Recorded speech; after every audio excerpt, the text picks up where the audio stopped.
Insiden yang menyebabkan perahu tenggelam dan satu penumpang meninggal dunia menjadi sorotan Pemkot Surabaya. Dampaknya, kini Pemkot Surabaya membekukan izin operasi perahu tambang mulai minggu depan. Eri Cahyadi, Wali Kota Surabaya, meminta setiap perahu tambang mengurus perizinannya terlebih dahulu melalui Balai Besar Wilayah Sungai atau BBWS dan Balai Pengelola Transportasi Darat atau BPTD, baru kemudian ke Dishub Surabaya. Eri menyebut jika tidak ada izin resmi, maka perahu tambang tidak diperbolehkan beroperasi mulai minggu depan. Ini sudah disosialisasi, jadi mulai minggu depan sudah tidak boleh lagi. Mulai minggu depan? Ya, mulai minggu depan. Waktu yang belum ditentukan Pak untuk... Loh, selama tidak ada izin nggak oleh. Kalau ada izinnya berarti kan harus ada BPTD, rekomnya keluar, baru izinnya keluar, itu boleh. Nanti kalau izin boleh ya Pak ya? Kalau izin ya oleh.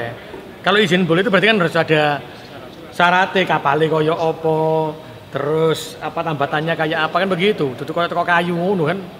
Berarti ya. Dishub Pak ya yang menentukan. Dishub, ya. Sudah tadi dari rapat dengan kita sudah Dishub. Oke Pak.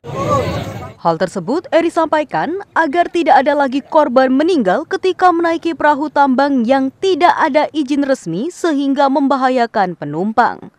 Dari Surabaya, Afiona Partia Dewi melaporkan.